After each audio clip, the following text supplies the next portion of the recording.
और कमांडर बेकाबू हो चुके हैं। ऐसा लग रहा है मानो अब उन्हें कंट्रोल करने वाला कोई नहीं।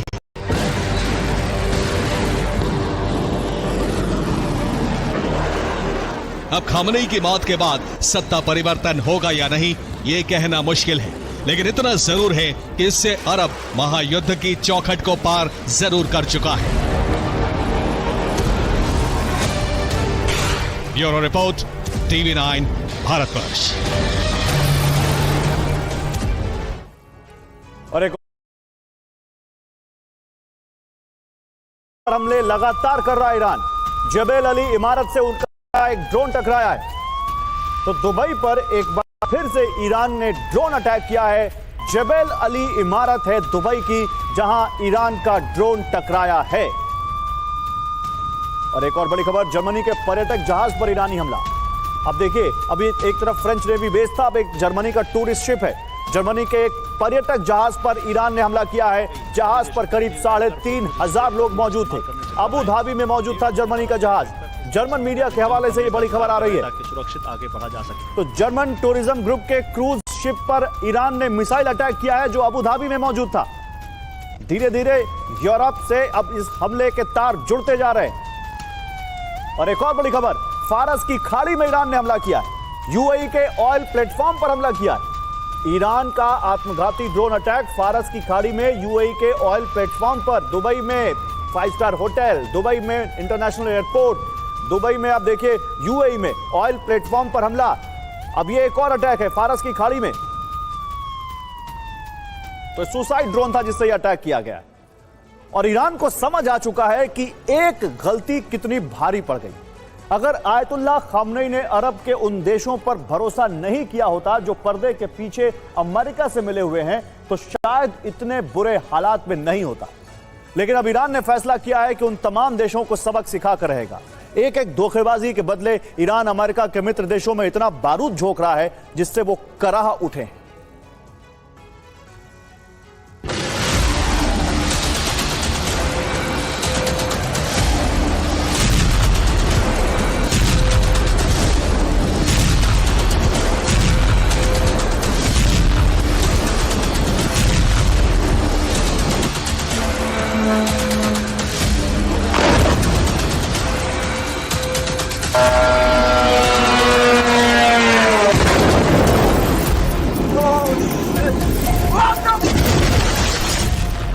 ईरान पर हमले के पीछे सिर्फ अमेरिका इजराइल ही नहीं है, बल्कि वो देश भी हैं जिन पर भरोसा करके खामनेई ने जीवन की सबसे बड़ी भूल कर डाली।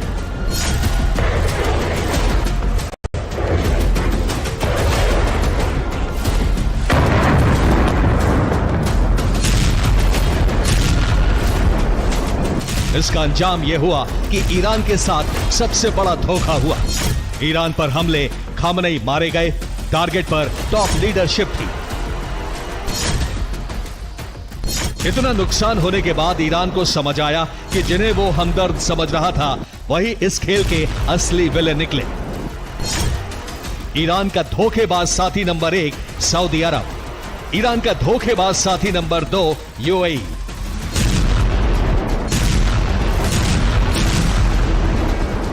इन्होंने न सिर्फ इंटेलिजेंस इनपुट अमेरिका पहुंचाया, बल्कि अमेरिका इजराइल को जल्द से जल्द हमले करने के लिए कहा।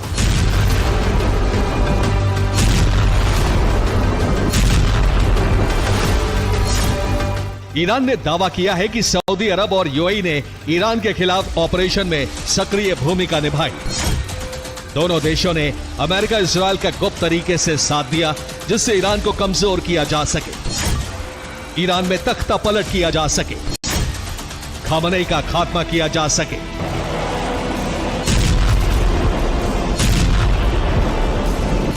ईरान ने दोनों देशों को सबक सिखाने के लिए ताबड़तोड़ हमले शुरू कर दिए, जिससे धोखे का बदला लिया जा सके।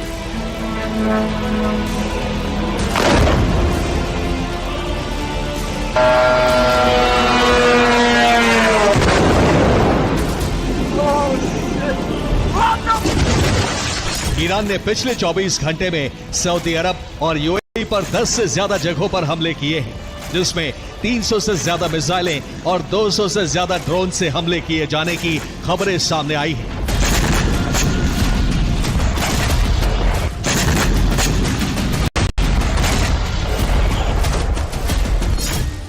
मध्य पूर्व देशों में सबसे ज्यादा हमले यूएई में किए गए, जिसमें दुबई, अबू धाबी को टारगेट किया गया, जबकि सऊदी अरब की राजधानी रियाद को दहलाया गया।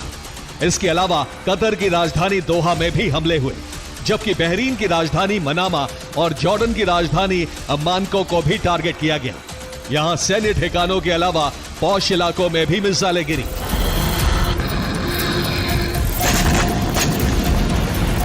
ईरान ने हमला करके ये जता दिया कि वो अरब देशों की चाल समझ चुका है कि कैसे ईरान को धोखेबाजी के जाल में फंसाया गया, जिसमें यूएई और सऊदी अरब ने बड़ा खेल किया। अमेरिका के साथ संपर्क में रहे, बाहर से दिखाया कि ईरान के साथ है, लेकिन पर्दे के पीछे अमेरिका को हमले के लिए उकसाते रहे।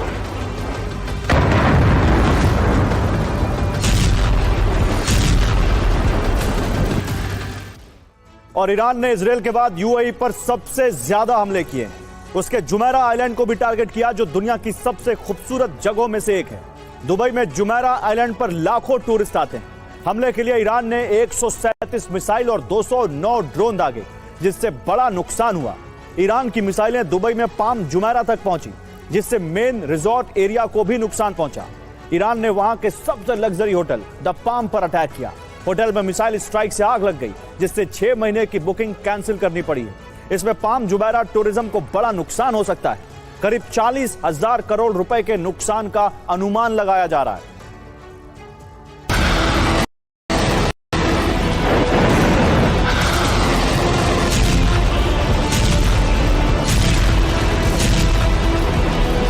ईरान ने आर पार की जंग का ऐलान कर दिया है। इजराइल और अमेरिकी सैन्य ठिकानों के अलावा अरब देशों पर भी हमले किए जा रहे हैं।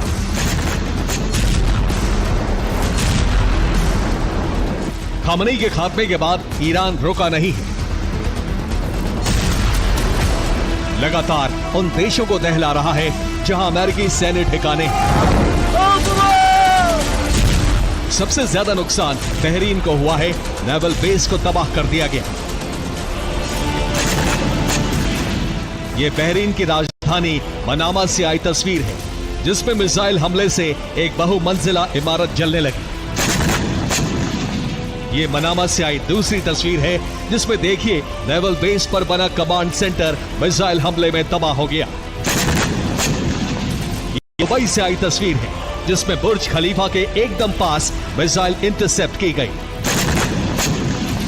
जबकि दूसरी तस्वीर में देखिए दुबई के होटल द पाम में हमले से आग लग गई। इस दौरान होटल से लोग जान बचाने के लिए भागने लगे।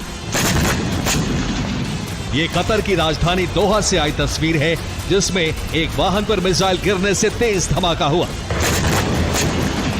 ये दूसरी तस्वीर है, जिसमें रात के अंधेरे में ड्रोन से हमला हुआ। एक बिल्डिंग में आग लग गई। जॉर्डन में भी मिसाइल हमला हुआ। तेज धमाके से लोग सहम गए। अम्मान से आई ये दूसरी तस्वीर है, जिसमें एक ड्रोन बिल्डिंग से टकराने से पहले दिखा, फिर तेज धमाका हुआ।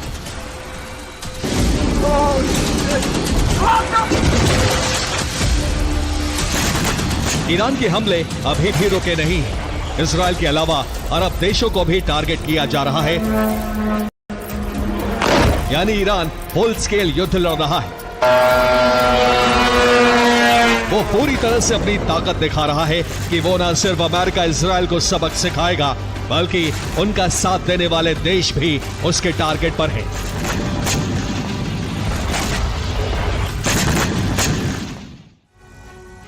और मध्य पूर्व में अमेरिका के मित्र देशों पर ईरान के हमले लगातार जारी हैं, जिसमें यूएई पर 137 मिसाइलों से हमला किया गया।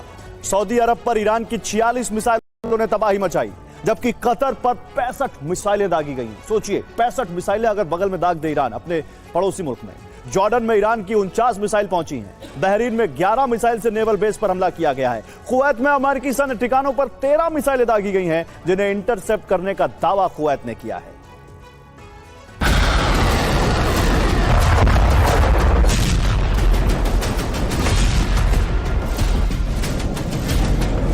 अगर ईरान सुलग रहा है तो मध्य पूर्व के वो देश भी धधक रहे हैं, जहां मौजूद अमेरिकी बेस से ईरान पर हमले किए गए।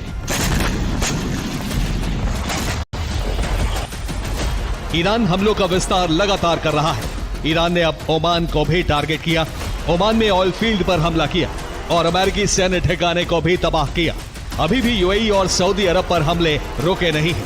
शारजाह पर मिसाइलें गिरी, जिससे एक इमारत में आग लग गई। इसके अलावा अबू धाबी के जायद पोर्ट पर भी हमला किया गया। ईरान ने धमकी दी है अमेरिका इजराइल पर उन मिसाइलों से हमले किए जाएंगे जो मिसाइलें अभी तक दुनिया के सामने नहीं आई हैं। जबकि ईरान अमेरिका के मित्र देशों सऊदी अरब और यूएई में भी हमले करता रहेगा, क्योंकि इन दोनों देशों ने ईरान के साथ धोखा किया है। ये हमेशा दिखाते रहे कि ईरान पर अमेरिका पर हमले नहीं होने चाहिए, जबकि सीक्रेटली अमेरिका को हमले के लिए कहते रहे। सऊदी क्राउन प्रिंस मोहम्मद बिन सलमान ने सार्वजनिक रूप से ट्रंप से हमले रोकने की अपील की, जबकि एमबीएस ने ट्रंप को कई बार प्राइवेट फोन कॉल्स किए जिसमें हमलों की सिफारिश की गई।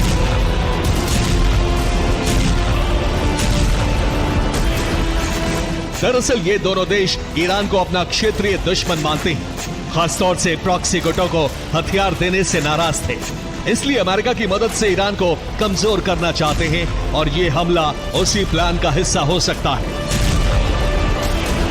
Bureau report, TV9 Bharatvarsh. और एक और बड़ी खबर, अबू धाबी के जायद पोर्ट पर हमले से जुड़ी बड़ी खबर है। जायद पोर्ट पर हमले की नई तस्वीर आ गई है। अभी हमने आपको इसी शो में दिखाया था कि कैसे अबू धाबी के जायद पोर्ट पर हमला किया ईरान ने। अब उस हमले की नई तस्वीर आ गई है। ईरान के कामिकाज़ी ड्रोन हमलों से तबाही मची है अबू धाबी के जायद पोर्ट पर। इससे पहले यूएई हम आपको दिखा रहे थे, अब अबू धाबी देखिए। दुबई दिखा रहे थे आपको वहां पर, और अब देखिए अबू धाबी में कैसे यहां पर बड़ा हमला किया है जायद पोर्ट पर।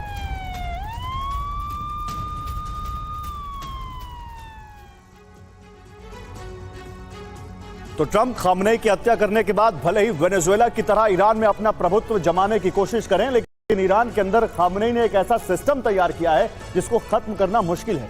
यह जरूर हो सकता है कि सुप्रीम लीडर के पद के लिए इस सिस्टम में आंतरिक टकराव हो, लेकिन खामनेई की धार्मिक विचारधारा को ईरानियत और ईरान की मिट्टी से अलग करना बहुत मुश्किल है। TV9 भारतवर्ष की इस एक्सक्लूसिव स्टोरी में हम आपको यह बताने वाले हैं कि खामनेई के बाद ईरान का क्या होगा, कि नया सुप्रीम लीडर कौन बन सकता है और कैसे ट्रंप के लक्ष्य अधूरे रह सकते हैं।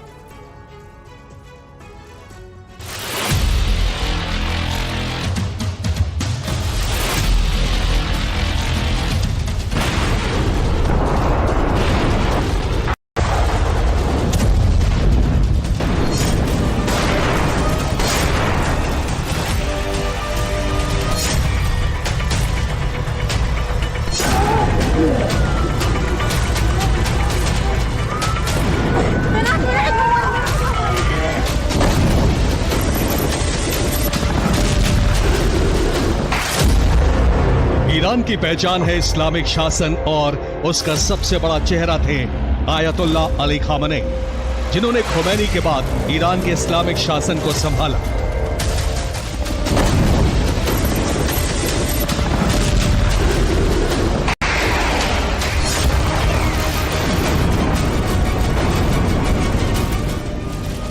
ईरान की पाश्चर स्ट्रीट पर खामनेई का बंगला खंडहर हो गया है। जिस वक्त इजराइल का हमला हुआ उस वक्त खामनेई इसी बंगले के बंकर में थे। 28 फरवरी को छिड़ी जंग 22 जून 2025 से अलग है, क्योंकि इसके लक्ष्य उस जंग से हटकर हैं।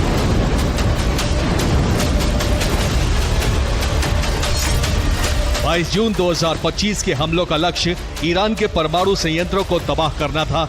28 फरवरी 2025 के हमलों का लक्ष्य ईरानी नेतृत्व को खत्म करना है।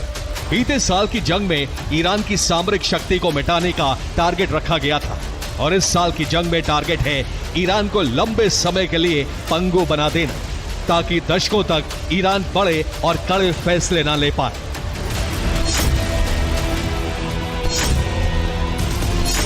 इसी इरादे से 28 फरवरी को तेहरान पर हमले शुरू किए गए, जो अब तक जारी है।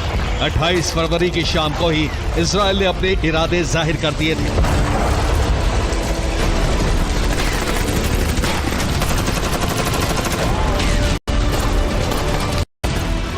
तेहरान की मार्शल स्ट्रीट पर हमलों के बाद शाम को नेतन्याहू ने बड़ा बयान देते हुए कहा कि इजराइल का लक्ष्य ईरान के पूर्व, वर्तमान और भविष्य के नेतृत्व को खत्म करना है। इसीलिए ईरान के सुप्रीम कमांडर, उनके परिवार में बेटा, बेटी, नातिन और दामाद पर हमले किए गए। उनके साथ ही ईरानी सैन्य नेतृत्व के शीर्ष अधिकारियों को मारने की कोशिश की गई।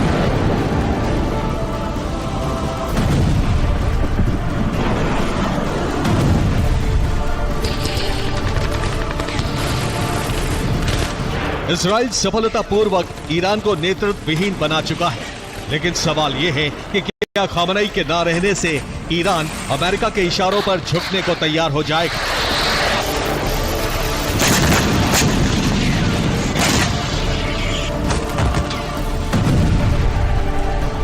जवाब 28 फरवरी के सुबह से ही ईरान ने देना शुरू कर दिया, जिसकी बारूदी गंध अरब में फैल गई है। अरब के 10 देशों में दहकती आग की लपटें बता रही हैं कि ईरान आत्मसमर्पण नहीं बल्कि रण के लिए तैयार है।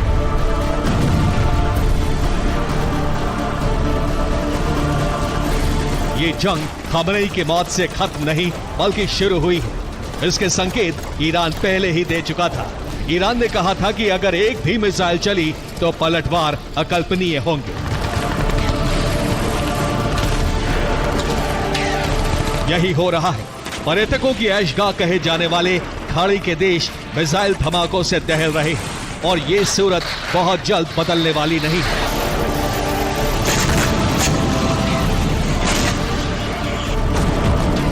अब सवाल यह है कि ईरान को चलाने के लिए वर्तमान स्थिति क्या है और ईरान में इस वक्त जंग लड़ने या हमले करने के फैसले कैसे लिए जा रहे हैं।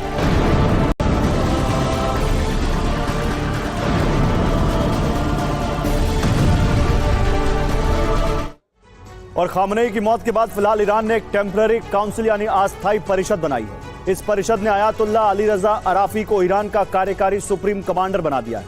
अराफी के साथ ही खामनेई की ओर से घोषित किए गए war time commander Ali Larijani कामकाज देख रहे हैं। इनके साथ ही मसूद पेजेश्कियान बतौर राष्ट्रपति कार्यपालिका का काम संभाल रहे हैं। इसी परिषद में न्यायपालिका के प्रमुख गुलाम हुसैन मोहसेनी भी शामिल हैं, जो अपने स्तर पर कामकाज देख रहे हैं। इनके साथ ही एक गार्जियन काउंसिल मेंबर भी इस परिषद में है।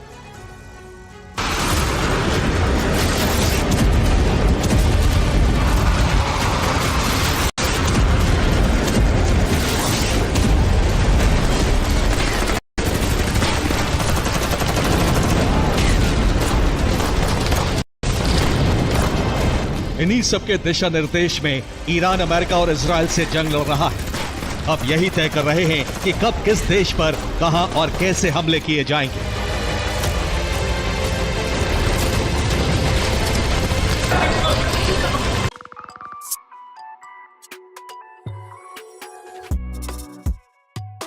था कि इजराइल उन पर जानलेवा हमला करेगा और इसीलिए उन्होंने बैथ सिस्टम को इस तरह डिजाइन किया था। उसके बाद भी ईरान का कामकाज इसी तरह चलता रहे।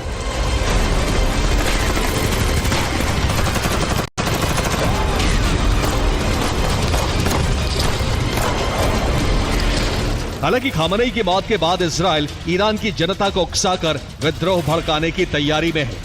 इजराइल के प्रधानमंत्री बेंजामिन नेतन्याहू ने ईरानी जनता से जो अपील की है वो सुनिए।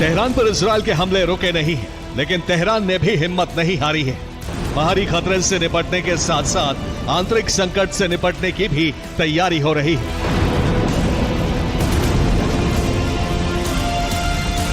ईरान में खामनेई के पद को भरने के लिए मंथन शुरू हो चुका है।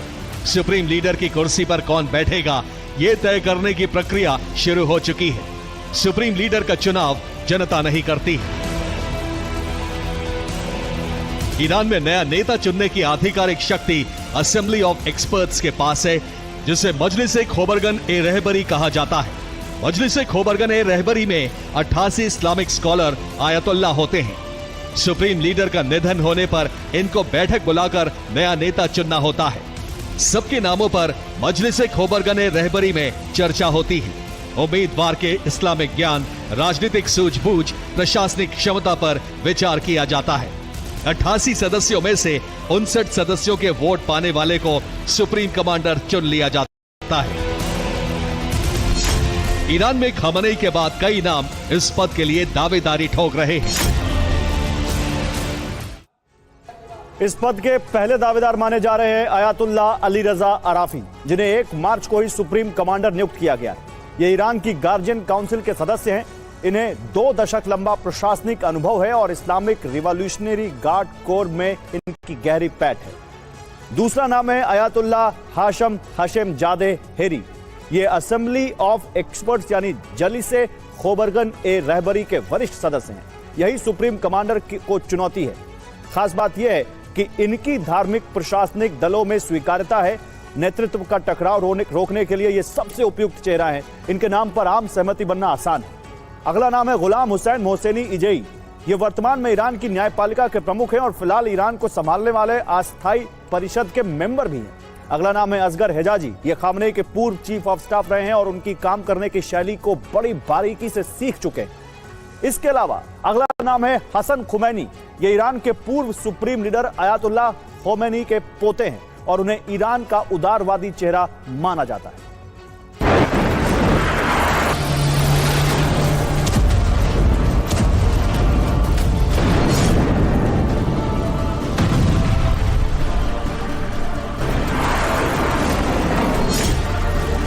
लेकिन यह तय है कि खामनेई को गंवाने के बाद ईरान उदार रुख नहीं अपनाने वाला है। उसका लक्ष्य है अपने लिए खतरा बन चुके हर देश को कमजोर कर देना।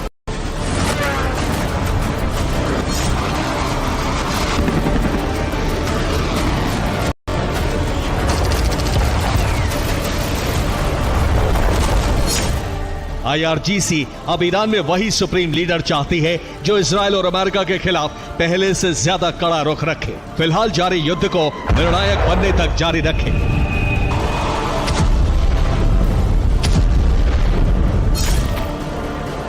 IRGC किसी ऐसे व्यक्ति को ही सर्वोच्च नेता बनने देगी जो उनके हित में काम करे और अमेरिका के खिलाफ सख्त रुख बरकरार रखे। Bureau report, TV9 Bharatvarsh.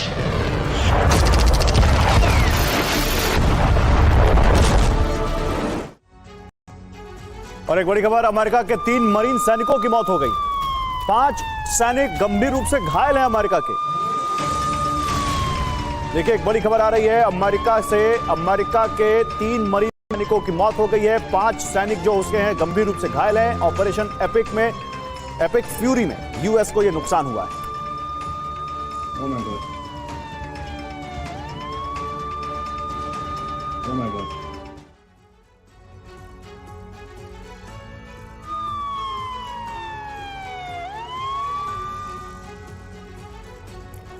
तो इजरायल ईरान के सुप्रीम लीडर खामनेई का खात्मा कर चुका है। रक्षा मंत्री और चीफ ऑफ स्टाफ समेत कई टॉप लीडरशिप खत्म हो चुकी है।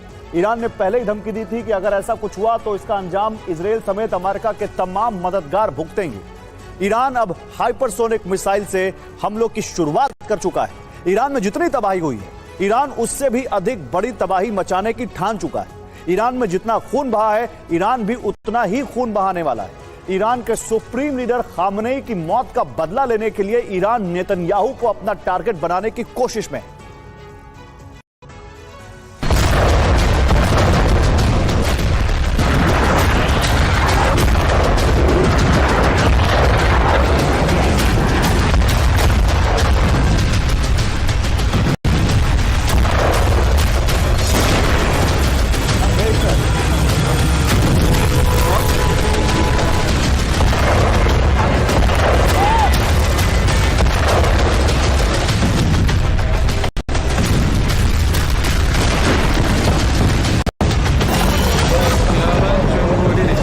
ईरान ने ऐसा सोचा भी नहीं था जैसा हमला हुआ।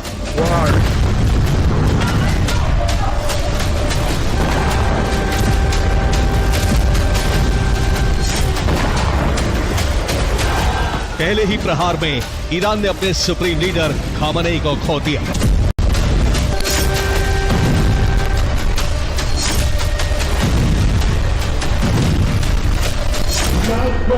इंतकाम का सिलसिला जारी है, लेकिन ईरान की सेना का खून उबाल तभी शांत होगा जब खामनेई की मौत का हिसाब चुकता होगा।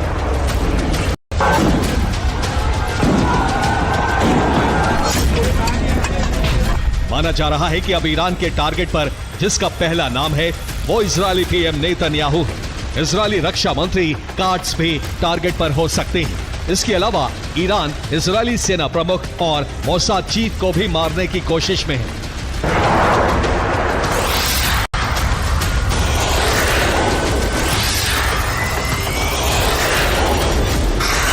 ईरान से मिसाइलों की बरसात जारी है। ताकतवर मिसाइलों से अमेरिकी ठिकानों को नष्ट करने के साथ ही इजरायल पर भी ताबड़तोड़ हमले हो रहे हैं।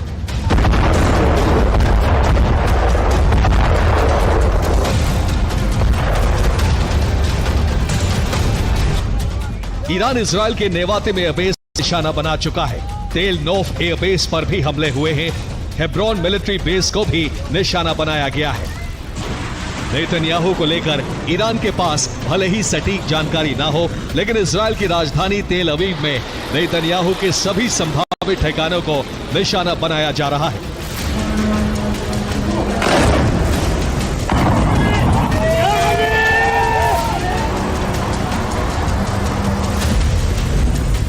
ईरान तेल अवीव को खंडहर बनाने की ठान चुका है ताकि इजरायल की सरकार, सेना और खुफिया एजेंसी के ठिकाने नष्ट हो जाएं।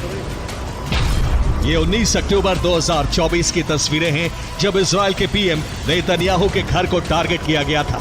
हमला ईरान समर्थित प्रॉक्सी संगठन हिजबुल्लाह ने किया था। हिजबुल्लाह ने 3 ड्रोन हमले किए, 2 ड्रोन इंटरसेप्ट कर लिए गए, जबकि एक ड्रोन डिफेंस सिस्टम की 3 लेयर को क्रॉस कर गया। इसके बाद इजरायली हेलीकॉप्टर को भी चकमा दे गया और कतारिया के सबसे सुरक्षित पीएम के निजी बंगले पर जाकर गिरा। यही वजह है कि नेतन्याहू के निवास की सुरक्षा कड़ी की गई है और नेतन्याहू सीक्रेट ठिकाने पर है।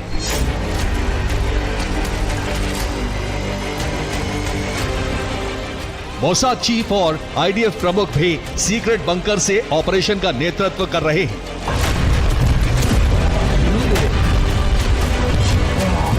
टॉप लीडर्स और कमांडर्स के अलावा ईरान इजरायल के डिमोना न्यूक्लियर सेंटर को भी तबाह करने की कोशिश में है।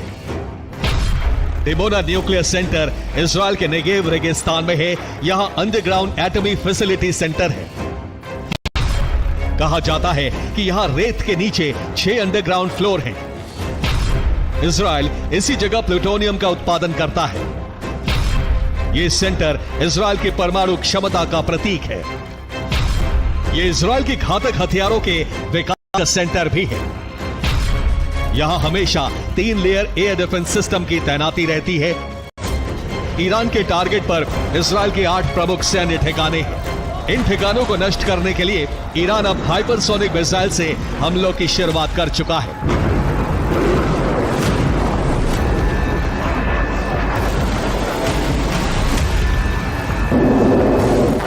ईरान को अच्छी तरह से इजरायली ठिकानों की जानकारी है। Nevatim airbase, Hatzerim airbase, Ramon airbase, Tel Nof airbase जैसे बड़े ठिकानों को भी ईरान की सेना पूरी तरह से तबाह कर सकती है। इजरायल ने अब तक ईरान के कई मिसाइल लॉन्चर्स को नष्ट कर दिया है। जिसका बदला लेने के लिए ईरान इजरायल के मिसाइल ठिकानों पर हमले की कोशिश में है। ईरान के टारगेट पर इजरायली मिसाइल ठिकाने हैं। इजरायल का पालमाखिम एयरबेस, जेरिको मिसाइल साइट्स को भी निशाना बनाने की कोशिश हो रही है। ईरान इजरायल की नेवी को भी निशाना बनाने की कोशिश में है।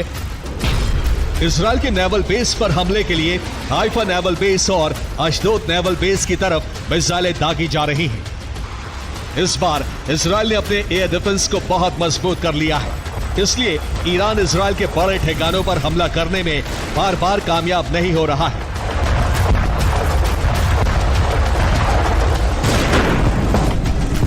ईरान ने अब रणनीति बदलते हुए इजरायल में मौजूद एयर डिफेंस को निशाना बनाने की कोशिशें शुरू कर दी हैं।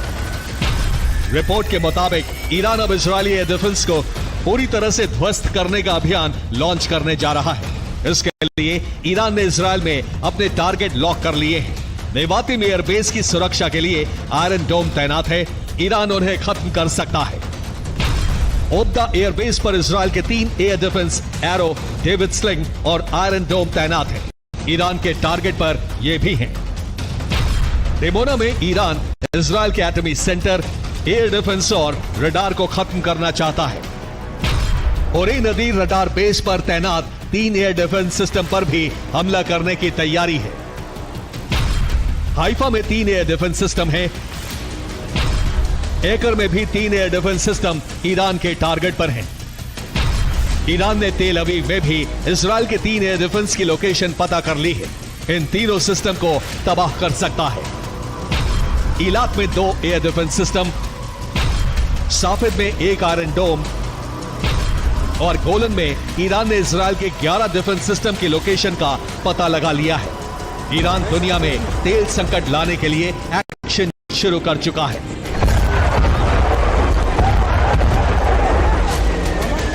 इजराइल के तेल ठिकानों को भी ईरान भस्म करने की कोशिश कर सकता है। ऑयल रिफाइनरी की क्षमता 1,97,000 बैरल प्रतिदिन की है। इससे उत्तरी और मध्य इजराइल में गैस और पेट्रोल सप्लाई होता है। अशदोद ऑयल रिफाइनरी की कैपेसिटी 1 लाख बैरल प्रतिदिन है।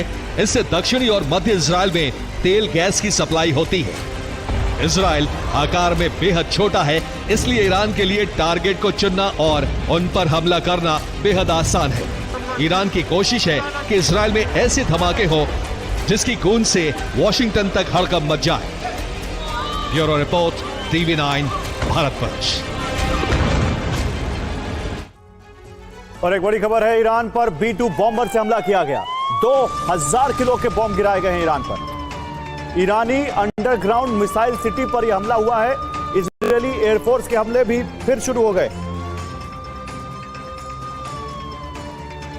तो आपको दिखा रहे हैं, B-2 बॉम्बर से ईरान पर हमला किया गया। अंडरग्राउंड मिसाइल सिटी पर 2000 किलो के बॉम्ब से अटैक। आप समझ रहे हैं, 2000 किलो के बॉम्ब गिराए गए खतरे के खतरे के लिए।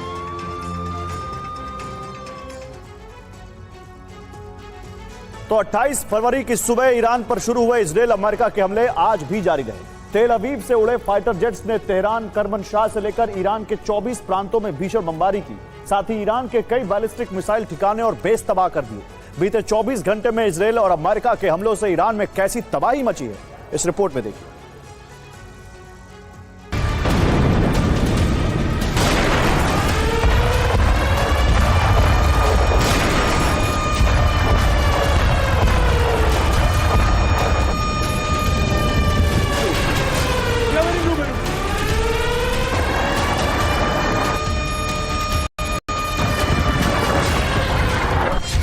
ईरान युद्ध शुरू हुए करीब 36 घंटे बीत चुके हैं, लेकिन ना ईरानी मिसाइलें शांत हो रही हैं और ना ही इजरायल अमेरिका के फाइटर जेट वापस अपने हैंगर में जाने के लिए तैयार हैं।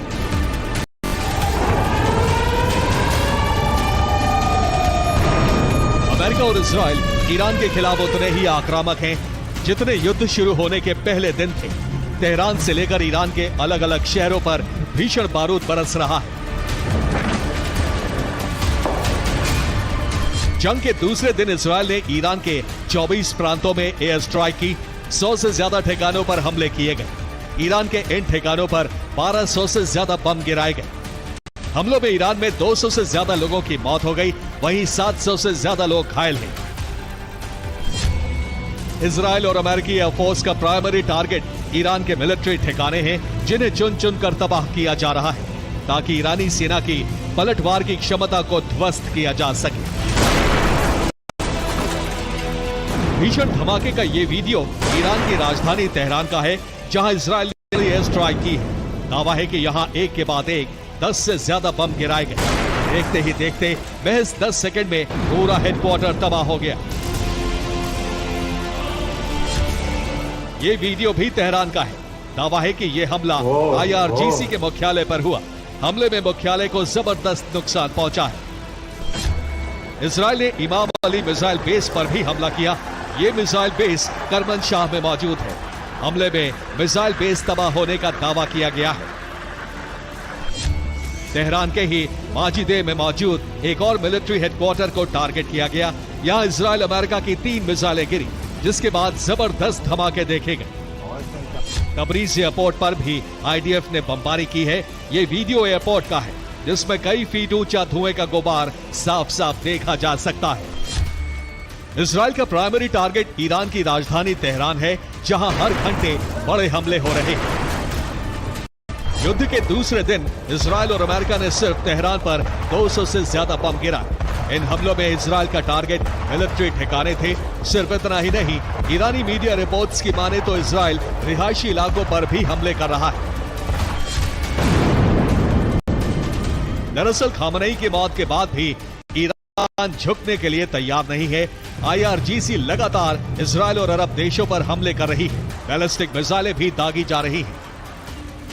ऐसे में अब इजराइल को ईरानी मिसाइलों के जखीरे को खत्म करना जरूरी है। यही वजह है कि लगातार ईरान पर भीषण हमले हो रहे हैं। इजरायली हमलों में IRGC हेडक्वार्टर को नुकसान पहुंचने की खबर है। इसके अलावा रक्षा मंत्रालय और खुफिया मंत्रालय की इमारत को भी तबाह कर दिया गया है। परमाणु ऊर्जा संगठन मुख्यालय AEOI को भी टारगेट किया गया है। अमन मिसाइल बेस को इजराइल ने तबाह कर दिया है। यहां ईरान की गदर मिसाइलें रखी जाती थी। मिसाइल सिटी पर हमले की खबर है। यह बुशहर प्रांत में मौजूद है। फारस की खाड़ी के पास मौजूद हाजीआबाद बेस पर भी हमले किए गए। जंजन में बैलिस्टिक मिसाइल डिपो को भी तबाह कर दिया गया। इजराइल और अमेरिका के एक्शन से साफ है, जब तक ईरानी लीडरशिप और सेना सरेंडर नहीं कर देती, तब तक ऐसे ही हमले जारी रहने वाले हैं। फिर इसमें 1 हफ्ते लगे या 1 महीने, ये हमले नहीं रुकने वाले। Bureau report, TV9 Bharat.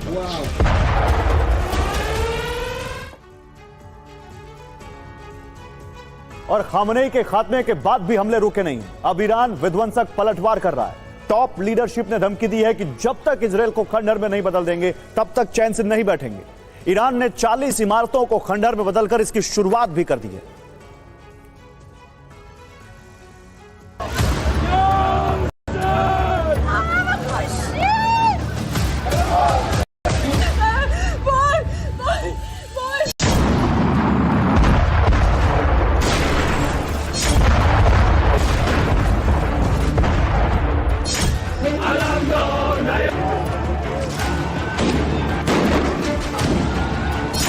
Iran प्रतिशोध की आग में जल रहा है। अपने सुप्रीम लीडर आयतुल्लाह खामनेई की मौत का बदला लेने के लिए आक्रोशित हो रहा है। खुला ऐलान कर दिया है, इजराइल को तबाह करके दम लेंगे, तेल अवीव को खंडहर में बदल देंगे, दुश्मनों को मिट्टी में मिला देंगे। और ईरान ने जो कहा है वो कर भी रहा है। ताबड़तोड़ हमले करके अपने इरादे दिखा दिए हैं कि अब इजराइल ईरान में लंबा युद्ध खिंच सकता है।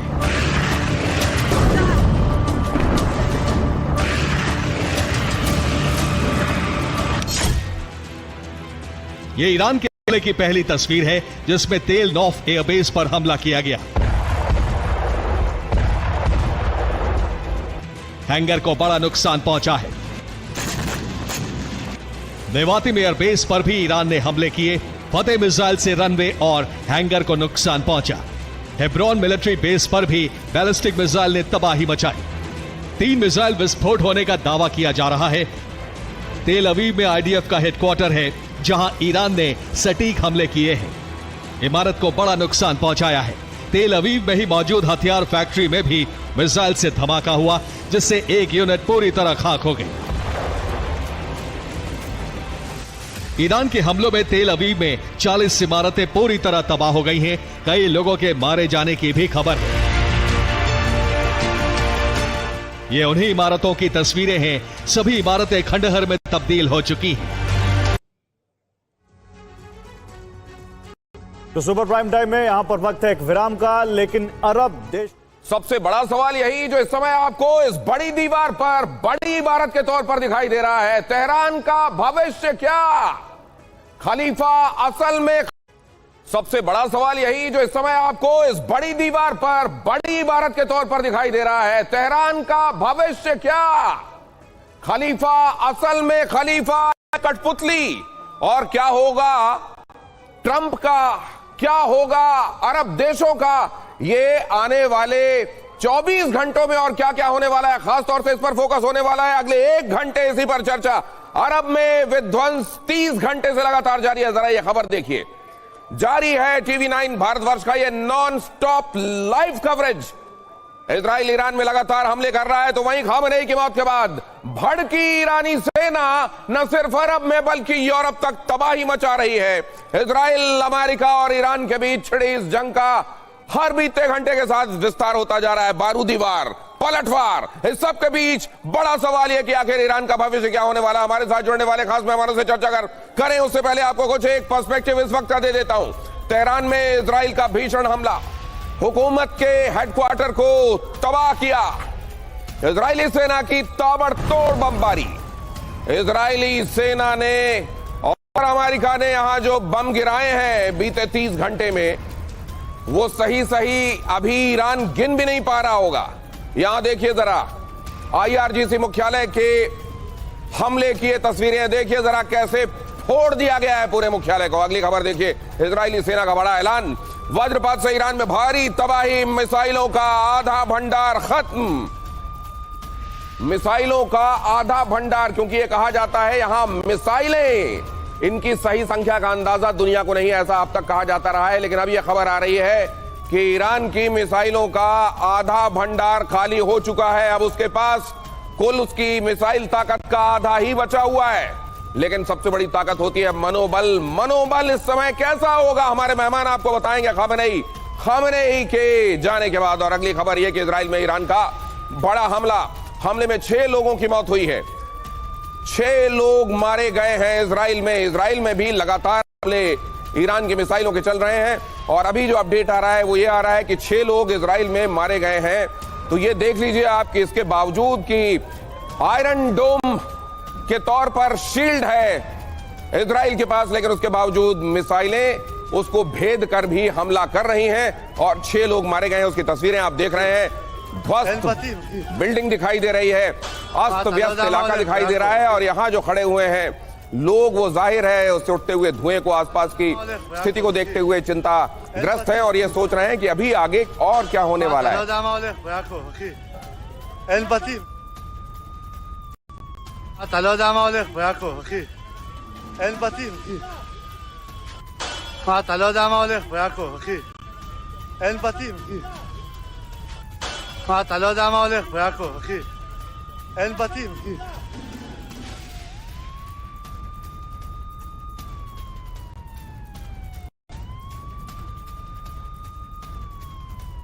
पर देखिए इजराइल के बेत शेमेश पर हमला, इजराइल के बेत शेमेश पर हमले की तस्वीरें।